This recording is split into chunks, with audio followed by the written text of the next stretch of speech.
లగచర్ల దాడి ఘటనపై పోలీస్ ఉన్నతాధికారులు దర్యాప్తు చేపట్టారు. వికారాబాద్ కలెక్టర్ ప్రతీక్ జైన్ తో డీజీ మహేష్ భగవత్ సమావేశమై దాడికి సంబంధించిన వివరాలు తెలుసుకున్నారు. పలు కీలక వివరాలతో హైదరాబాద్ బయలుదేరారు. మరొక వైపు కలెక్టర్ ప్రతీక్ జైన్ కు అదనపు భద్రత కల్పించింది ప్రభుత్వం. లగచర్ల దాడి ఘటనతో ఆయనకు భద్రత పెంచింది. అదనంగా 2 ఏఆర్ గన్మెన్లను కూడా కేటాయించింది పోలీస్ శాఖ. లగచర్ల దాడికి సంబంధించి మరొక 10 మందిని అదుపులోకి తీసుకున్నారు పోలీసులు. వారిని పరిగి పోలీస్ స్టేషన్ కు తీసుకొచ్చి విచారిస్తున్నారు. అనంతరం వారికి వైద్య పరీక్ష నిర్వహించి కోర్టులో కూడా హాజరుపరచనున్నారు. ఈ కేసులో ఇప్పటికే 17 మందిని అరెస్ట్ చేసి రిమాండ్ కు తరలించారు పోలీసులు. పరారీలో ఉన్న వారి కోసం ప్రత్యేక బృందాలతో గాలిస్తున్నారు.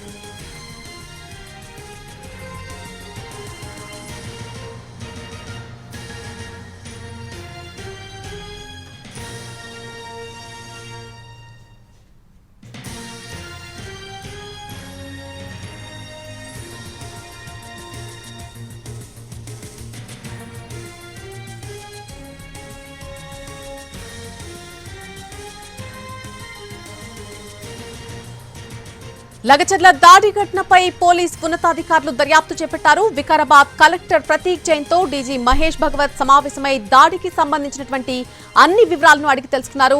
పలు కీలక వివరాలతో హైదరాబాద్ బయలుదేరారు. అలాగే మరొక వైపు కలెక్టర్ ప్రతీక్ జైన్ కు అదనపు భద్రత కల్పించింది ప్రభుత్వం. లగచర్ల దాడి ఘటనతో ఆయనకు భద్రతను పెంచడం జరిగింది. ఇదే అంశానికి సంబంధించి పూర్తి అప్డేట్ మా ప్రతినిధి రవి అందిస్తారు.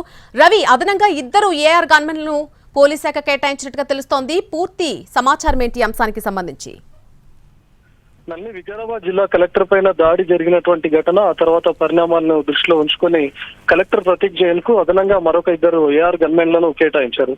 ఇప్పటికే ఉన్నటువంటి గన్మెన్ కు తోడు అక్కడ రెగ్యులర్ గా రైతులు చాలా మంది కలవడానికి కలెక్టర్ దగ్గరికి వస్తూ ఉన్నారు. లగ్చర్లలో దాడి జరిగిన తర్వాత కూడా కలెక్టర్ తో పాటు మిగతా అధికారులంతా ఆయా గ్రామాల్లో పర్యటిస్తూ ఉన్నారు. ముఖ్యంగా ఎక్కడైతే దాడి జరిగిందో ఆ గ్రామాలను కూడా విజిట్ చేయాల్సినటువంటి అవసరం ఉంటుంది. కాబట్టి ఈ నేపథ్యంలో కలెక్టర్ ఒక 2 అడిషనల్ గా యాడ్ చేశారు. మరొక ఈ రోజు ఆ దాడి ఘటనకు సంబంధించి మరొక 10 మందిని కూడా పోలీసులు అదుపులోకి తీసుకొని పరిగి పోలీస్ స్టేషన్ కు తీసుకొని వచ్చారు. అక్కడ లభించినటువంటి వీడియో ఫుటేజ్ కానీ లేకపోతే ఇప్పటికే అదుపులోకి తీసుకున్నటువంటి వాళ్ళు ఇచ్చిన సమాచారం మేరకు ఈ రోజు మరొక 10 మందిని అయితే పోలీసులు అదుపులోకి తీసుకున్నారు. వాళ్ళని ఇంకా రిమాండ్ చేయలేదు. కేవలం వాళ్ళ నుంచి వివరాలు రాబట్టారా లేకపోతే వాళ్ళని అరెస్ట్ ఈ రోజు సాయంత్రంలోగా చూపిస్తారా అనేది వేచి చూడాల్సిందే. మరోవైపు తెలంగాణ అడిషనల్ డీజీ మహేష్ భగవత్ కూడా ఈ రోజు వికారాబాద్ కు చేరుకున్నారు. కలెక్టర్ తో విడిగా సమావేశం అయ్యారు. ఆ తర్వాత కలెక్టర్, ఎస్పీలు ఇద్దరితో కలిసి సమావేశం అయ్యారు. దాదాపు 2 గంటల పాటు వీళ్ళ భేటీ ముగిసిన తర్వాత డిఎస్పీలు అందరితో, అదేవిధంగా డిఎస్పీలతో పాటు జిల్లా పోలీస్ అధికారులతో కూడా తను సమావేశం అయ్యారు. దాదాపు 4 గంటల పాటు మహేష్ భగవత్ వికారాబాద్ జిల్లా కార్యాలయంలోనే గడిపారు. అక్కడ నుంచి హైదరాబాద్ తిరిగి వచ్చారు. అంటే పట్నం నరేందర్ రెడ్డి అరెస్ట్ తర్వాత కూడా కొన్ని కీలక విషయాలు రాబట్టారు. పట్నం నరేందర్ రెడ్డి ఫోన్ ను కూడా పోలీసులు హ్యాండ్ ఓవర్ చేసుకున్నారు. దాన్ని కోర్టు సహాయంతో ఫోన్ ను మేము ఓపెన్ చేస్తాం, ఫోన్ లో ఉన్నటువంటి వివరాలను కూడా చెక్ చేస్తాం అని చెప్పారు. దాంతో దీనికి సంబంధించినటువంటి ఫార్మాలిటీస్ కానీ లేకపోతే పట్నం నరేందర్ రెడ్డి ఫోన్ ఏమైనా పోలీసులు ఓపెన్ చేశారా, దాంట్లో ఏమైనా వివరాలు లభ్యమయ్యాయా, ఇంకా ఎవరి దగ్గర కాల్స్ మాట్లాడా పట్నం నరేందర్ రెడ్డి, లేకపోతే ఏమైనా వీడియోస్ లాంటివి అందులో ఉన్నాయా అనే దానిపైన కూడా ఎస్పీ అదేవిధంగా డిఎస్పీలతో కలిసి ఐజీ వివరాలు సేకరించారు. Right Ravi, thanks for the update.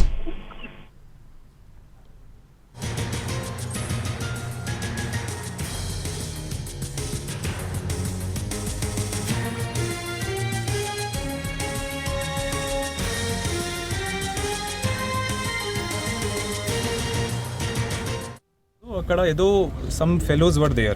They started conspiring. Sir. They are all tribals. Sir. So చూసి అలాగా అవుతుంది. But they were all farmers. Our farmers, our people. అలాగా దాడి వర్డ్ మీరు పోయినప్పుడు అక్కడ ఏదో some fellows were there. They started conspiring. Sir. They are all tribals. Sir. So చూసి అలాగా అవుతుంది. But they were all farmers. Our farmers, our people. అలాగా దాడి వర్డ్ మీరు